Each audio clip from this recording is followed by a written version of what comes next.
주님께서 가르쳐 주신 주기도문 함께 우리 고백합니다. 하늘에 계신 우리 아버지여, 이름이 거룩히 여김을 받으시오며, 나라의 마옵시며, 뜻이 하늘에서 이룬 것 같이 땅에서도 이루어지이다. 오늘날 우리에게 일용할 양식을 주옵시고, 우리가 우리에게 죄 지은 자를 사하여 준 것 같이 우리 죄를 사하여 주옵시고, 우리를 시험에 들게 하지 마옵시고, 다만 악에서 구하옵소서. 대개 나라와 권세와 영광이 아버지께 영원히 싸움나이다. 아멘. 자, 월요일 아침 우리에게 주신 우리 하나님의 말씀은요. 시편 66편 우리 1절부터 7절까지의 말씀이 됩니다. 말씀의 제목은 예배 와서 하나님이 행하신 것을 보라입니다. 자, 우리 1절입니다. 온 땅이여 하나님께 즐거운 소리를 낼지어다. 그의 이름의 영광을 찬양하고 영화롭게 찬송할지어다. 하나님께 아뢰기를 주의 일이 어찌 그리 어미하신지요. 주의 큰 권능으로 말미암아 주의 원수가 주께 복종할 것이며 온 땅이 주께 경배하고 주를 노래하며 주의 이름을 노래하리이다 할지어다. 와서 하나님께서 행하신 것을 보라. 사람의 아들들에게 행하심이 어미하시도다. 하나님이 바다를 변하여 육지가 되게 하셨으므로 무리가 걸어서 강을 건너고 우리가 거기서 주로 말미암아 기뻐하였도다. 우리 마지막 7절입니다. 그가 그의 능력으로 영원히 다스리시며 그의 눈으로 나라들을 살피시나니 거역하는 자들은 교만하지 말지어다. 셀라. 아멘. 여러분 반갑습니다. 우리 코비드 때가 생각이 납니다. 윈터 스톰으로 인해서 모이지는 못하지만 우리 예배는 결코 멈추지 않습니다. 우리 크리스찬들에게 있어서 예배라는 단어는 굉장히 익숙하고 또 많이 사용하는 단어인데요. 도대체 이 예배란 뭘까요? 예배에 있어서 뭐 찬양, 성가대, 뭐 봉헌 이런 순서가 여러분 중요한 걸까요? 또 예배는 은혜 받으러 오는 시간일까요? 아니면 예배는 내 마음이 위로받는 시간일까요? 오늘 시편 66편은요. 예배가 무엇인지에 대해서 우리에게 알려주고 있습니다. 오늘 본문을 통해서 예배가 무엇인지 우리 한번 세 가지로 살펴보도록 하겠습니다. 자, 첫 번째 예배란 하나님을 아는 것입니다. 즉 하나님을 아는 것이 예배의 시작인 것이죠. 자, 우리 오늘 말씀 우리 1절과 2절 말씀이 됩니다. 우리 1절 온 땅이여 하나님께 즐거운 소리를 낼지어다. 그의 이름의 영광을 찬양하고 영화롭게 찬송할지어다. 라고 나오죠. 온 땅이여 하나님께 찬양하고 소리를 지르라. 라고 말합니다. 여러분, 내가 누군가를 진심으로 찬양하려면요. 그 대상이 누구인지 알아야 찬양할 수 있죠. 여러분이 애플의 스티브 잡스에 대해서 알고 싶다면 어떻게 해야 될까요? 그 사람을 기피할 수 있는 방법은 그 사람이 쓴 책이나 일기, 또 그 사람의 자서전을 읽는 겁니다. 여러분 똑같습니다. 하나님을 만약에 알고 싶다면 하나님의 자서전을 읽어야 되겠죠. 바로 성경입니다. 이 성경 안에 하나님을 알아갈 수 있는 모든 방법이 있고요. 또 인생의 모든 해답이 다 들어 있는 겁니다. 우리가 하나님을 바로 알 때 바른 예배를 드릴 수 있고요. 또 올바른 인생을 살아갈 수 있는 겁니다. 여러분 경원집도 좋고 뭐 자기 개발서도 유익하지만 이런 것에서는 결코 하나님을 알 수는 없는 겁니다. 하나님을 아는 것이 예배의 첫 시작이라는 걸 여러분 기억하십시오. 우리가 대화를 하더라도 지금 내가 누구랑 대화를 하는지 알고 말을 해야 되지 않을까요? 유치원 다니는 아이한테 야, 요즘 부동산이 너무 올랐다. 금리가 너무 높아졌다. 환율이 어떻고 아이들은요. 1도 관심이 없고 이해하지도 않습니다. 여러분 예배도 똑같습니다. 예배는 그저 노래 따라 부르고 박수 좀 치고 그냥 눈 좀 감았다 뜨고 헌금 좀 드리고 설교 듣고 가는 그런 시간이 아니라 하나님과 교제하는 시간입니다. 하나님이 어떤 마음을 갖고 계신지, 또 하나님은 무엇을 좋아하시고 무엇을 싫어하시며 나에게 무엇을 원하시는지 하나님을 아는 것이 예배의 시작임을 반드시 우리 기억하셨으면 좋겠습니다. 자, 우리 두 번째, 예배란 무엇일까요? 바로 하나님이 하신 일을 기뻐하고 찬양하는 것입니다. 자, 우리 3절과 4절 말씀이 됩니다. 하나님께 아뢰기를 주의 일이 어찌 그리 어미하신지요. 주의 큰 권능으로 말미암아 주의 원수가 주께 복종할 것이며 온 땅이 주께 경배하고 주를 노래하며 주의 이름을 노래하리이다 할지어다 라고 나오죠. 맞습니다. 예배는 하나님이 이 땅 가운데 그리고 내 삶 가운데 행하신 놀라운 일들을 찬양하는 겁니다. 이런 중요한 단어가 나오는데요. 우리 4절에서 온 땅이 주께 경배한다. 노래한다라고 말하죠.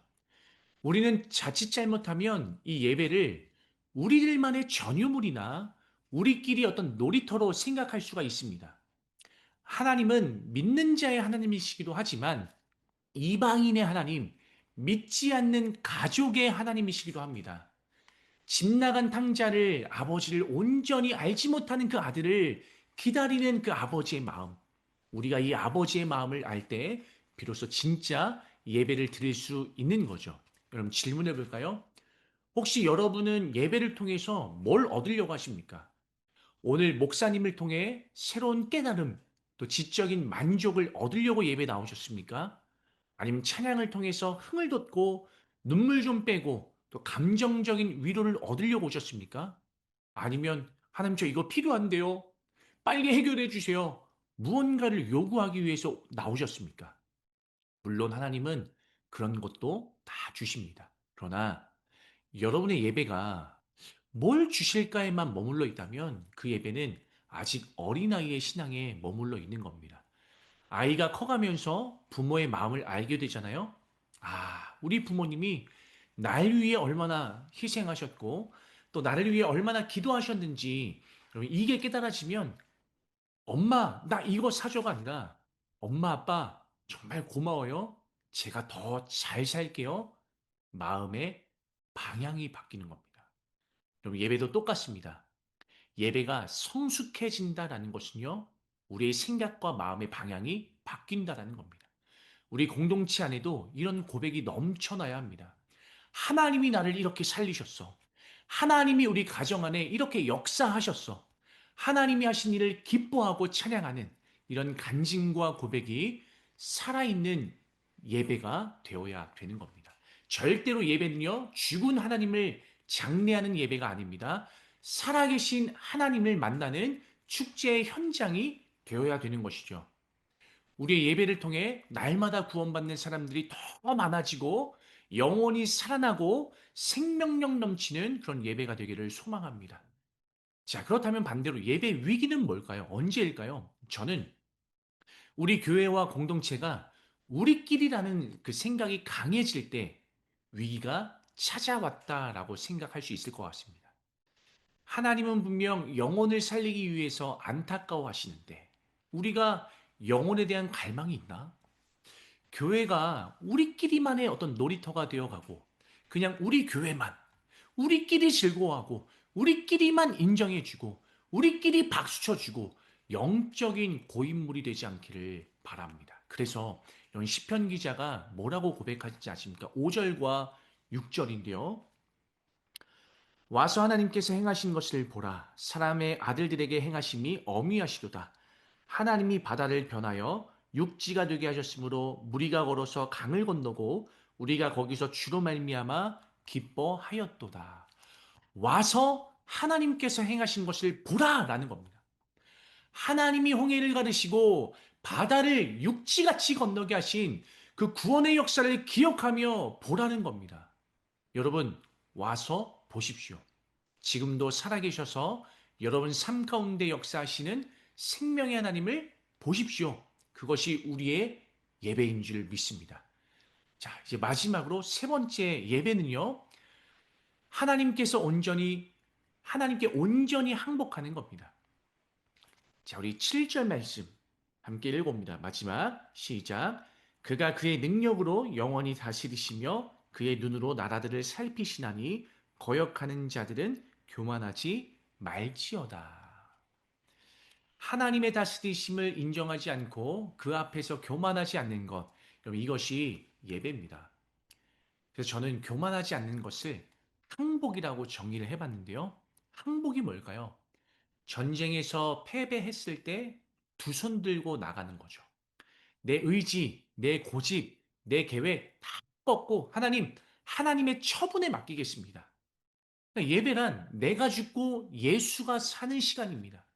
우리는 종종 내가 하나님을 위해 무엇을 해드리겠습니다라고 말하지만 저와 여러분이 하나님께 해드릴 수 있는 게 뭐가 있을까요? 아무것도 없습니다. 심지어 온 우주의 주인이신 하나님께 우리가 뭘 드릴 수 있을까요? 그래서 우리가 드릴 수 있는 최고의 예배는요. 하나님, 저는 아무것도 아닙니다. 하나님만이 저희 주인 되십니다. 고백하면서 주님 앞에 항복하는 겁니다. 저는 여러분의 삶이 날마다 하나님께 항복하는 삶이 되기를 바라고요. 하나님, 제 생각과 다를지라도 순종하고 항복하겠습니다. 진짜 예배는 바로 이 항복에서 시작되는 겁니다. 자, 오늘 말씀을 마칩니다. 그럼 예배란 무엇일까요? 첫 번째, 나를 포기하지 않으시고 여기까지 이끌어 오신 하나님의 열심을 기억하는 겁니다. 예배 시간마다 다시 꺼내 보시고요. 다시 기억하는 것이 예배입니다. 두 번째, 예배는 하나님이 하신 일을 인하여서 기뻐하는 겁니다. 내 형편이 좋아졌기 때문에 기뻐하는 것이 아니라 이미 홍해를 가르시고 구원의 길을 여신 하나님을 신뢰하며 오늘 내가 걷는 이 고난의 길에서도 주님 때문에 기뻐하겠습니다. 고백하는 겁니다. 자, 마지막 세 번째는요. 예배는 하나님께 온전히 항복하는 겁니다. 그 앞에서 교만하지 않도록 두 손 들고 나아가는 것이 예배입니다. 내가 죽고 예수가 사는 이 시간, 윈터스톰이 우리의 걸음을 멈추게 한다 할지라도 지금 이 시간에도 살아있는 예배, 와서 하나님이 행하신 것을 듣고 보고 기뻐하시는 저와 여러분이 되기를 간절히 소망합니다. 우리 기도하기 앞서서 우리 PDP 월요일 기도문 함께 읽도록 하겠습니다. 은혜의 하나님, 우리 프라미스 교회를 이곳 애틀란타에 세우시고 지금까지 인도하신 주님의 크신 은혜에 감사와 찬양을 올려드립니다.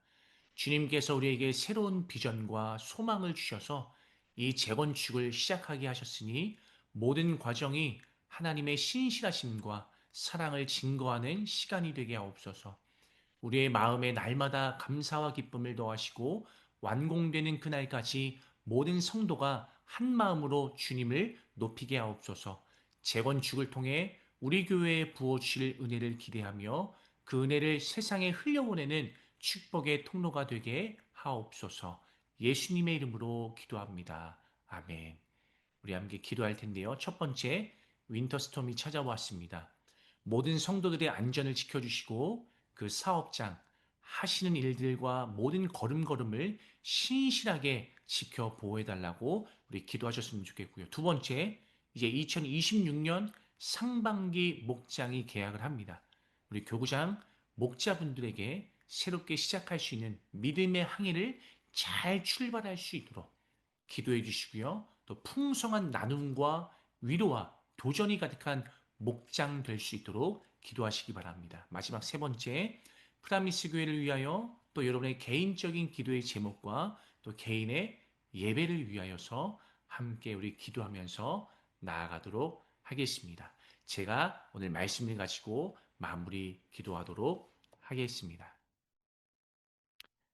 하나님 아버지, 감사합니다. 오늘 말씀을 통해 예배가 무엇인지 다시 알게 해주시니 감사합니다. 나를 포기하지 않으시고 여기까지 이끄신 주님의 열심을 기억하게 하시고 홍해를 가르시고 구원의 길을 여신 하나님을 신뢰하면서 오늘의 현실 속에서도 주님으로 인해 기뻐하게 하옵소서. 그리고 내 인생의 주도권을 붙들고 살지 않고 하나님께 기꺼이 행복하는 그런 예배자들 되게 하여 주옵소서. 저는 아무것도 아니고 하나님만이 나의 주인이십니다. 이 고백이 우리의 평생의 고백되게 하여 주옵소서. 우리의 예배가 하나님을 기억하고 기뻐하며 항복하는 참된 예배가 되게 하시고 오늘도 또 우리 선교 지역에서 또 하나님 귀한 사명 잘 감당하시는 우리 집사님들, 또 우리 모든 성도님들 기억하여 주옵소서. 이 모든 것 사랑이 많으신 예수님의 이름으로 간절히 기도옵나이다. 아멘.